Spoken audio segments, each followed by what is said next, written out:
Hi everyone, I'm Andrei Damian and I welcome you back to this new episode of Ratio1 ecosystem tutorial series.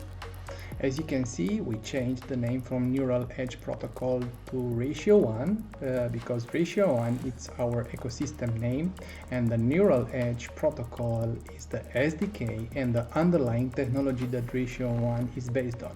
However, we decided to rebrand everything to Ratio1 just to simplify things. Nevertheless, for the Python package and the core packages of the ecosystem, we will keep for the moment the previous naming in the PyPy repositories. So up until this point, we've seen that we can easily install the Ratio1 SDK with pip install upgrade neural client, and we can very easily connect to the network and see nearby nodes inside one of our development subnetworks with the NEP-CTL command line interface, which is pretty similar to other interfaces such as kubectl from Kubernetes. However, our CLI works for a decentralized environment. For today's episode, we're gonna have a look at our previous example that where we used a basic filtering of incoming packages, of incoming payloads, network payloads, and we're gonna build up some advanced filtering. So what is all about this filtering and what's all about these payloads? So in our decentralized ecosystem, we have clients, we have SDKs.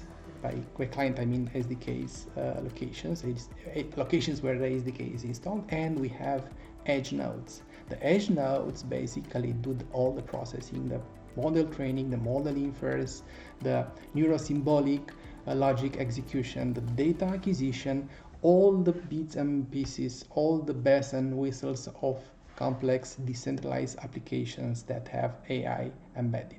On the client side, on the SDK side, basically we have the SDK, the functions that allow us to control the nodes.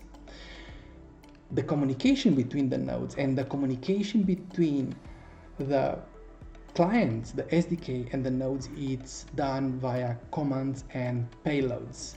So at this point of our tutorial series, we have a look at the, let's say, low level of the ecosystem, where we can see how the payloads are actually exchanged between the nodes and the SDK, or just between nodes. And we see what we can use, what we shouldn't use, what we can use, what we are allowed to use, and what we can build on top of. Okay, so let's get straight to coding, and let's take the previous example, the basic filtering example, and let's modify this code to introduce the ability to monitor nearby nodes and look for the net monitoring packages that are transferred between the various supervisors / Oracle nodes that exist in this development network. We can see those nodes, we can actually see the content of those nodes, as the content is public for this kind of information, and we will display partially the information just to build a very small tool similar with the NEP-CTL tool that we already seen. So let's get to it.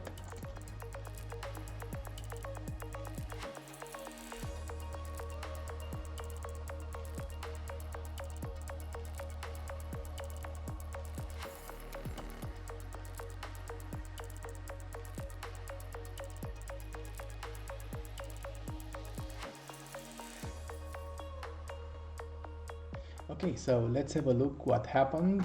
We modified our initial simple message handler class. We only use inside the plugin filter. We can filter both the pipeline and the node filter. As you remember, the node filter is actually the name of the node. The pipeline filter, it's actually the name of the node application, that can run multiple instances of different plugins by plugin we mean either a piece of custom code that we can send to the node or a predefined template, code template that already resides in the code base of the edge nodes. So in this case, we're gonna filter the netmon plugin that basically it's a administration plugin that runs on top of all the supervisor nodes inside our network and distribute information about the nodes and their availability. So as you can see, we are filtering these netmon package with this mon payloads via the signature, and we are displaying partial information. Within this information, you can see that we have the alias, the actual internal edge node address, the online status, and the list of the nodes that allow us to connect and give commands to these particular nodes. As you can see, all these nodes that are online, as can be seen very easily here in the nepctl call from the SDK, the get network known nodes. We don't have any rights with our current address. We don't have any rights to access any node. So we are going to add our address to one of the nodes in order to be allowed to send commands for the next episodes.